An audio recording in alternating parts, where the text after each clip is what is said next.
वालेकुम गाइस, उम्मीद करता हूँ आप सब लोग खैर खैरियत से होंगे। आपको याद होगा कि लास्ट लेक्चर में हमने मोमेंटम को अच्छी तरीके से समझ लिया था। आज जो हमारा नया टॉपिक शुरू होने वाला है उसका नाम है law of conservation of momentum. Momentum को कैसे कंजर्व रखा जाए उसका एक लॉ दिया गया है। अच्छा, लॉ देने से पहले इसकी स्टेटमेंट हम देख लेते हैं कि इसकी स्टेटमेंट क्या होती है। इसकी स्टेटमेंट कुछ इस तरीके से होती है कि इन a in an isolated, देखते हैं क्या मतलब है। in an isolated system, in an isolated system the total momentum before and after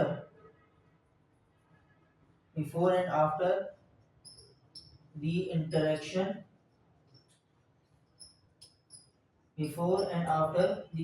जिसमें हो सकता है collision या explosion। ठीक है, in an isolated system the total momentum before and after the interaction remains same। Sir ये क्या लिख दिया आपने, ये क्या लिख दिया, अभी समझाते हैं क्या लिखा। ये हमने स्टेटमेंट लिखी है इस लॉ की कि ये लॉ कहता क्या है कि सबसे पहले तो एक आइसोलेटेड सिस्टम की अजम्पशन लेता है। सबसे पहले एक आइसोलेटेड सिस्टम की अजम्पशन लेता है। ये क्या होता है, आइसोलेटेड सिस्टम एक ऐसा खास तरीके का सिस्टम होता है कि जिसमें कोई एक्सटर्नल फोर्स अप्लाई नहीं हो रही होती। आपने एक वैक्यूम के अंदर अपने जो है बॉडी को डाल दिया है और उसके अंदर जो है वैक्यूम है, ना एयर रेजिस्टेंस है, ना फ्रिक्शन है, ना ही ग्रेविटी का कोई असर है। ऐसे सिस्टम को एक आइसोलेटेड सिस्टम कहा जाता है। ठीक है, तो एक आइसोलेटेड सिस्टम के अंदर जो टोटल मोमेंटम होगा before and after the interaction से मतलब मुराद है फॉर एग्जांपल कोलिजन। दो बॉडीज आपस में टकरा रही हैं, तो उस टकराने से पहले और उस टकराने के बाद का टोटल मोमेंटम जो आपको याद है, हमने पिछले लेक्चर्स में देखा मोमेंटम क्या होता है, मास इनटू वेलोसिटी। तो जो टोटल मोमेंटम है वो हमेशा सेम रहेगा, बराबर रहेगा। तो ये थी इसकी स्टेटमेंट। आए इसको थोड़ा सा फर्दर हम डीप डाउन जाके समझते हैं इसका मतलब क्या है। ठीक है, ये तो थी इसकी स्टेटमेंट। अब इसको समझ लेते हैं डायग्राम के जरिए। किसके जरिए? डायग्राम के जरिए। अब हम कंसीडर कर रहे हैं कि दो बॉल्स हैं। ये एक बॉल है, इसको कह रहे हैं इसका मास 1 है, और ये दूसरी बॉल है इसका मास 2 है। ये एक इनिशियल वेलोसिटी से जा रही है जो कि u1 है, जबकि ये थोड़ी कम उससे, इस u1 से थोड़ी कम वेलोसिटी है, इसको हमने नाम दे दिया u2 का। ये है बिफोर कोलिजन। इसके बाद क्या होता है, ये तो पहला। दूसरी बात क्या होगी कि ये दोनों आपस में टकराएंगी, तो मास m1 और मास m2 आपस में टकरा गए। मास m1 और मास m2 आपस में टकरा गए। m2 छोटा है तो हम उसको थोड़ा छोटा रख लेते हैं। ठीक है, मास m1 और मास m2 में इंटरेक्शन हो गया। तीसरा क्या गेम है, तीसरा ये है, ये इंटरेक्शन के बाद क्या हुआ, इंटरेक्शन के बाद ये रहा आपका m1 और ये रहा आपका m2। इनकी वेलोसिटी चेंज हो गई, u1 से इसकी वेलोसिटी हो गई v1 और इसकी वेलोसिटी हो गई v2। ठीक है जी, ये इसमें चेंज आ गया। अब इस डायग्राम को मैं लिखना चाहूँ, अगर मैं एक डेरिवेशन करना चाहूँ तो कैसे करूंगा। सबसे पहले मैं क्या कंसीडर करूंगा, कंसीडर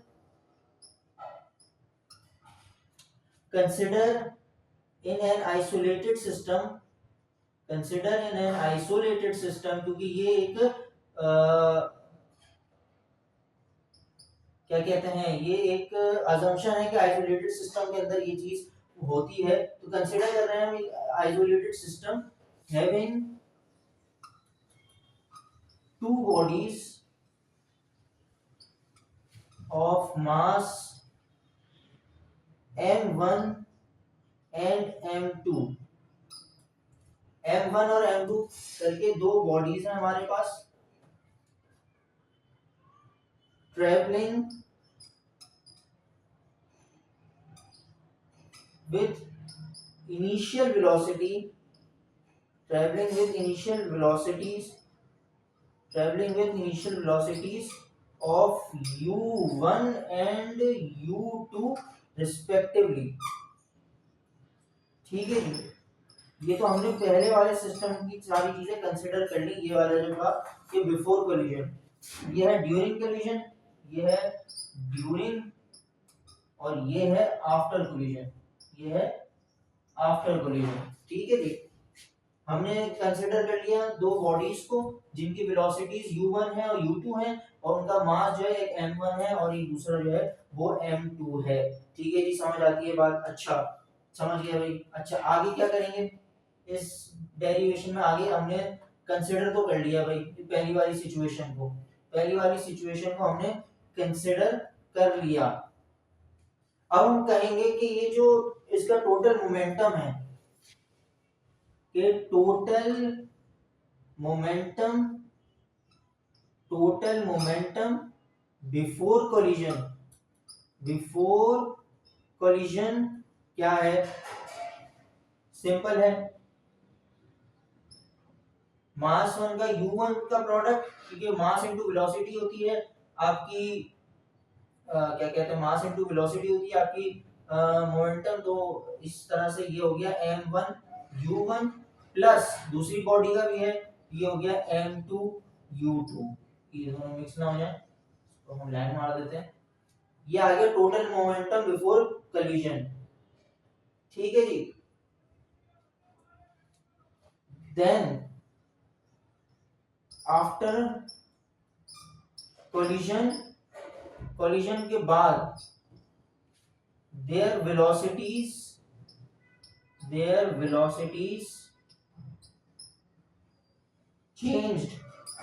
चेंज हो गई, change to v1 and v2, v1 और v2 में चेंज हो गई। जो शुरू में हमारे पास कोलिजन से पहले जो वेलोसिटीज थी u1 और u2, वो कोलिजन के बाद चेंज हो गई v1 और v2 के अंदर। ठीक है भाई, बात समझ आती है?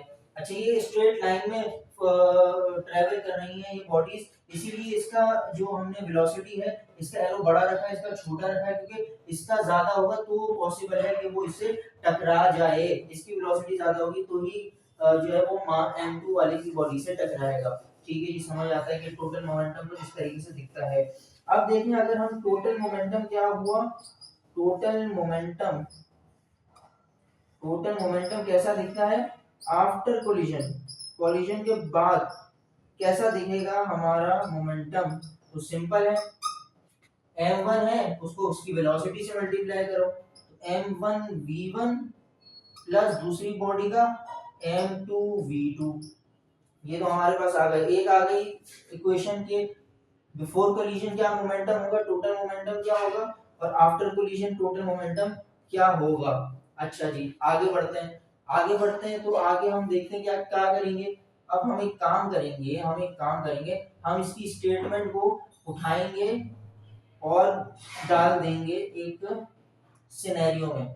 क्या करेंगे, हमने जो पढ़ा एज पर law of conservation of momentum क्या होता है कि टोटल मोमेंटम मैं सिर्फ एम लिख रहा हूं, मोमेंटम बिफोर कोलिजन बराबर हो जाता है टोटल मोमेंटम आफ्टर कोलिजन के। और अभी जो हमने इक्वेशन बनाई थी उसके मुताबिक क्या हो जाएगा कि m1 u1 plus m2 u2 ये बराबर होगा m1 v1 plus m2 v2 के। ये इस तरीके से बराबर हो जाएंगी और इसकी वजह से आपकी ये इक्वेशन आपके हाथ लग जाएगी। जो कि law of conservation of momentum से बनती है। m1u1 प्लस m2u2 मतलब मोमेंटम बॉडी वन का momentum before collision, body two का बिफोर कोलिजन का मोमेंटम, ये बराबर होगा बॉडी वन के कोलिजन बॉडी वन के मोमेंटम से, और इसी तरह ये भी बराबर होगा। तो अगर फॉर एग्जांपल इसका मोमेंटम लूं मैं, फॉर एग्जांपल 40, इसका था नहीं 40 नहीं लेते, इसका मोमेंटम फॉर एग्जांपल था 70 और इसका मोमेंटम था फॉर एग्जांपल से 30, तो इनका टोटल मोमेंटम हुआ 100, टोटल मोमेंटम हुआ 100।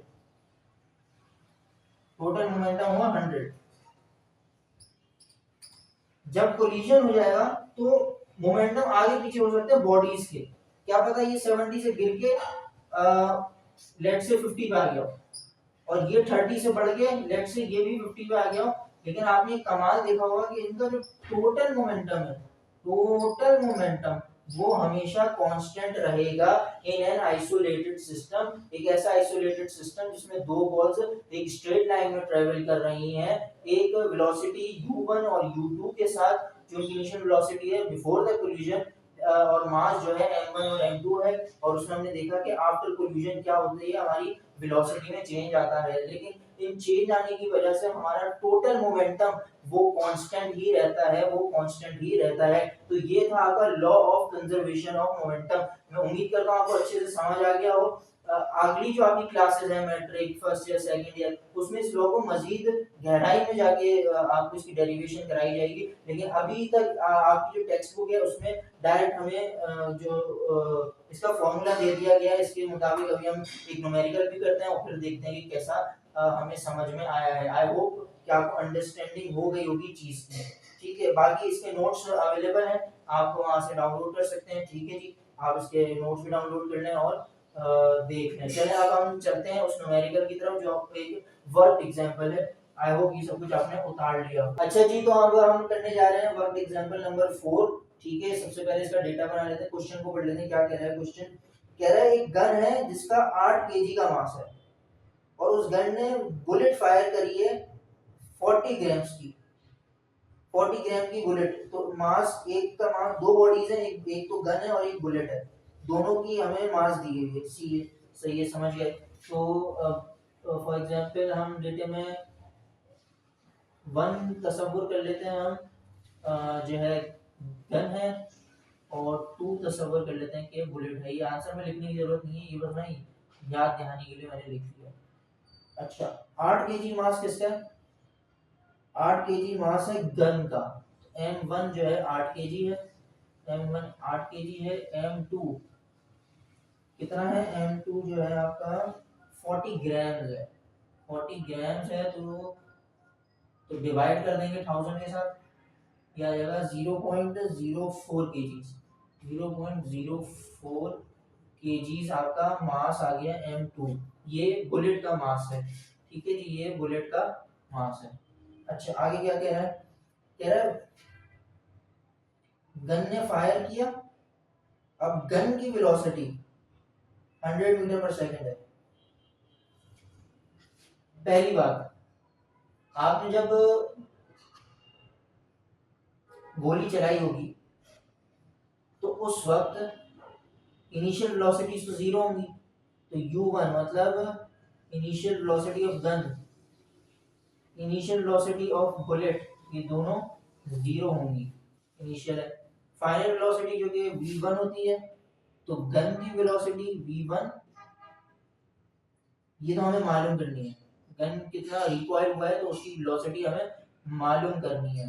लेकिन वेलोसिटी, बुलेट की वेलोसिटी हमें पता है जो कि v2 है, वो है 100 मीटर पर सेकंड। ये आपका डेटा बन गया। आपको ध्यान रखना पड़ेगा 1 कौन सी आपको ले रहे हैं और 2 कौन सी ले रहे हैं। इससे अच्छा तरीका ये है कि आप यहाँ पे g लिख लें, स्मॉल g, mg और mb, जो आपको सही लगे, ठीक है जी। अच्छा, आगे चलते हैं। अच्छा, हमें कैसे पता चला कि ये एक law of conservation of momentum का सवाल है? इसमें दो बॉडीज थी, हमने देखा कि दो बॉडीज हैं, ठीक है, और वो दो बॉडीज का कोलिजन हो रहा है। बॉडी, ये जो गन है वो फोर्स मार रही है बुलेट पे और बुलेट पर आगे निकल रही है, तो कोलिजन हो रहा है। जो गन के अंदर रिकॉइल का सिस्टम होता है वो ऐसा होता है कि उसको खींचता है और फिर छोड़ता है, तो कोलाइड करती है बुलेट और वो बुलेट आगे निकल जाती है। तो दो बॉडीज आपस में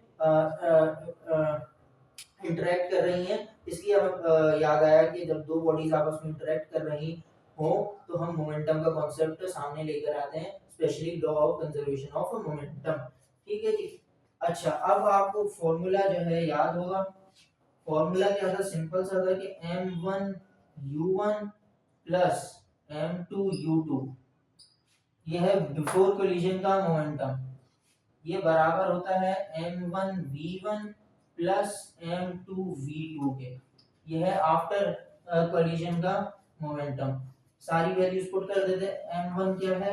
m1 है 8 kg, u1 है 0 प्लस m2 है 0.04 और u2 है 0। ये साइड तो पूरी 0 ही हो गई। अब m1 क्या है? 8 kg और v1 आपको मालूम करना है, प्लस m2 है 0.04 kg, 0.04 kg multiply by velocity है 100 मीटर पर सेकंड, ये तो हो जाएगा 0, ये हो गया 8v1, ये हो गया 8v1। ठीक है जी।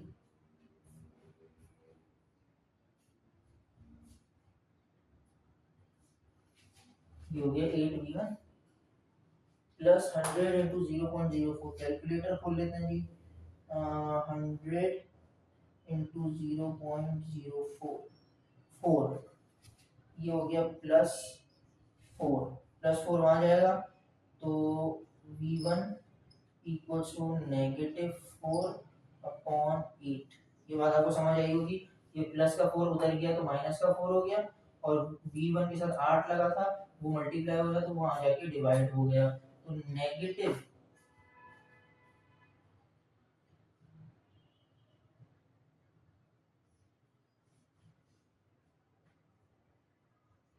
-0.5 आंसर आया है, जो कि वेलोसिटी होगी किसकी भाई? गन की। और नेगेटिव शो होने का मतलब ये है कि नेगेटिव का मतलब ये है कि रिकॉइल हो रहा है, पीछे की तरफ आ रही है वेलोसिटी। ठीक है जी, 0.5 मीटर पर सेकंड इसका आंसर हुआ। आई होप आपको समझ आया होगा, ये आप उतार लें। ठीक है जी, थोड़ा सा ट्रिकी क्वेश्चन था, आपको डेटा बनाने में थोड़ी सी मुश्किलात हो सकती हैं। अच्छा, इसके बाद सेल्फ असेसमेंट क्वेश्चंस आपकी बुक में है। सेल्फ असेसमेंट क्वेश्चंस, पहला सेल्फ असेसमेंट क्वेश्चन जो दिया गया है वो कह रहा है कुछ इस तरीके से कि why momentum is considered equal to zero when a body comes to rest। आपने फॉर्मूला पढ़ा होगा मोमेंटम का। अब कोई भी बॉडी रेस्ट में है, मोमेंटम का फॉर्मूला क्या होता है? Mass into velocity. अब कोई चीज रेस्ट में है तो उसकी वेलोसिटी 0 है, जब वो रेस्ट में है वेलोसिटी 0 है तो वो उससे मल्टीप्लाई होगा, तो 0 0 0 किसी भी चीज से मल्टीप्लाई होगा तो आपका मोमेंटम 0 ही आएगा। ठीक है, ये चीज लिखी हुई है। फिर अगला सेल्फ असेसमेंट क्वेश्चन है, एक फास्ट मूविंग बॉल है, एक फास्ट मूविंग बॉल है, एक फास्ट मूविंग बॉल है, वो आपकी तरफ आ रही है, तो आपने कैच जो है डायरेक्ट क्यों नहीं करना, आप पीछे लेकर आएंगे, बॉल के साथ पीछे लेकर आएंगे ताकि कम से कम फोर्स आपके हाथ पे लगे, कम से कम फोर्स आपके हाथ पे लगे। ठीक है, तो आप ये जो आप हाथ को पीछे ले जा रहे हो, ये ऐसा क्यों कर रहे हो? अपने आर्म्स को पुल क्यों कर रहे हो, खींच क्यों रहे हो?